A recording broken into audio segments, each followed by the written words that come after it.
Howdy, howdy, howdy. It's a Rodfather 916. It is a warm day in Sacramento. I've got my tank top on. Got my shoulders out. They needed freedom.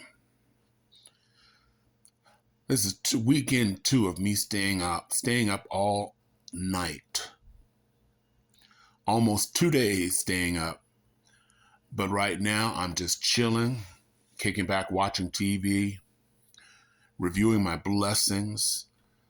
My birthday was yesterday, and Saturday wasn't a good day, and all of a sudden, late Saturday night, I started getting birthday greetings.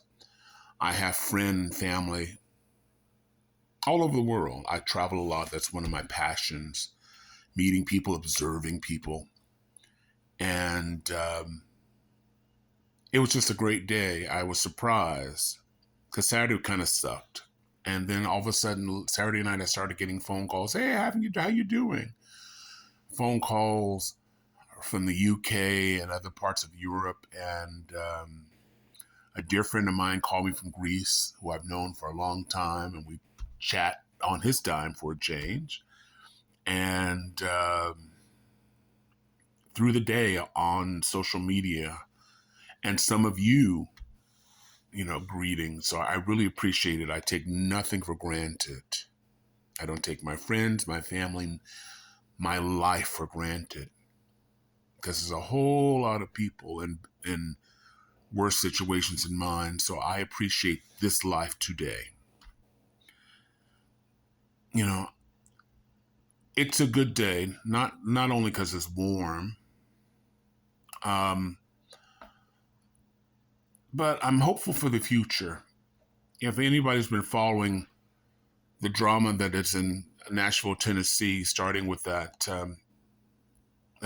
horrible shooting, and then 2 young brothers and a white lady in Tennessee elected to state government, ousted because they participated in a protest with children and their parents.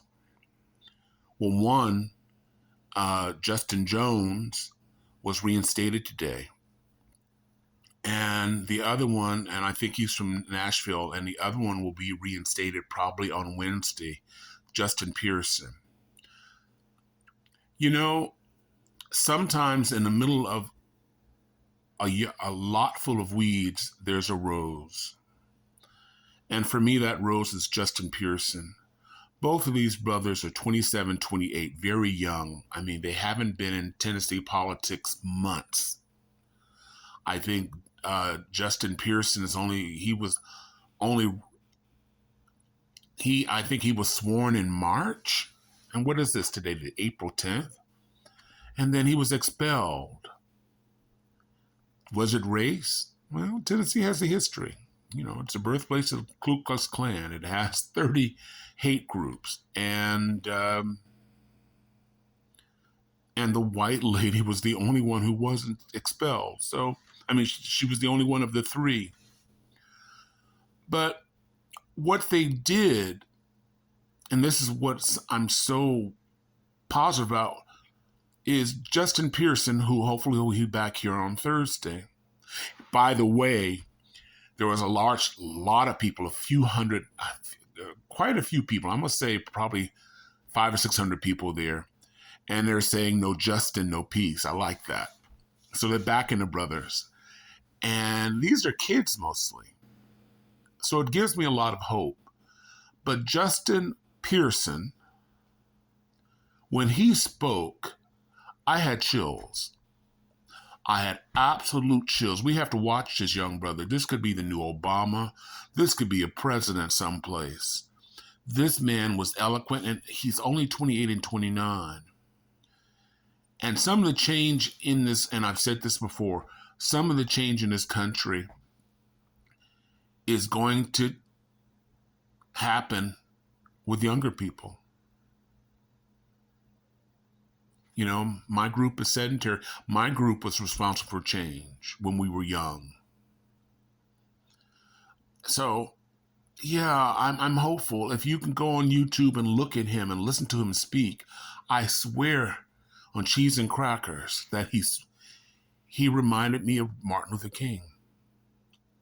For a minute there, I thought it was an act, but he was so eloquent. So check him out. Justin Pearson, state representative representing Memphis, Tennessee, a city where the majority of the population, I believe, is black. Just fantastic.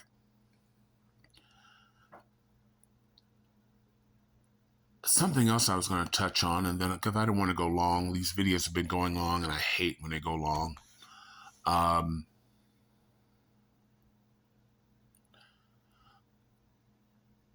There was another mass murder today, or not mass murder, but someone, I think it was Louisville, Kentucky, went in and killed 5 people.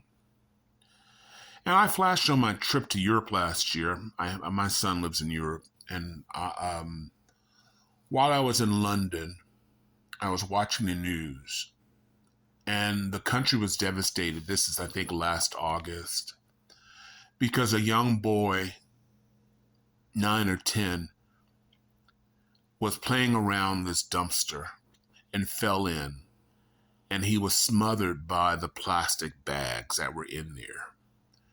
And that was on the news for 2 days. They were devastated. And I sat there and I went, wow. Wow.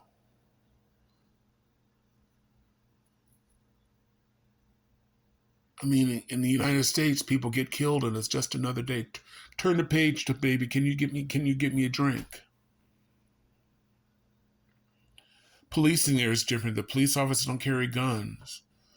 My family and I were there in Piccadilly Circus, which is it's London's version of Times Square, like in New York. And there were some brothers smoking weed, and there was these 2 officers that approached him. There's no guns, there's no heavy armor, there's no tasers. At least I didn't see any of these officers. And they just spoke to the brothers, telling them, hey, you can't smoke in this area. And the brothers complied. There wasn't this tenseness that we experienced in America. I have friends in law enforcement, and I have been stopped on more times than I can say, driving while black. But just like every other group of people, there are good officers and bad officers, just like they're good co-workers or good people in the church and just assholes. This is true in the police office. So I've ran workshops with young brothers, young brown brothers, black and Latino, and suggested that they make copies of their driver's license, insurance information, and registration. Put one in the glove box or the console, and maybe take one and just take a rubber band and tape it to your visor. Pull it down. Make it easy. Because just like there are certain black people who are apprehensive going to an all-white neighborhood, there are white people or people of different races are a little apprehensive, a little nervous about going in to an all-black neighborhood. So I believe there should be training, sensitivity training, so you can know that, wait a minute, black people, Italians, Mexicans, Filipinos, we're passionate people and we talk loud when we're upset. Doesn't mean I'm attacking you. That's how we talk. That's how we speak. And if you knew that going in, but that's not the case. So understanding that, just be prepared. It's getting dark here. I'm in my living room with no lights. But just remember, if you work with the public, as professional as you possibly be, you can meet an asshole. As kind as you are. Police officers are no different. They're no different than somebody working at 7-Eleven or working in the wonderful world of fast food. How may I help you? How may I help you? I heard somebody do that. I went, what the fuck? What? What did they do? How can I help you? You know, like, come on. So anyway, before I fade away with myself here, I want to wish everybody who's watching this and everybody everywhere who's not watching this love, joy, peace, and happiness. It is a choice. Thank you for watching. Bye now.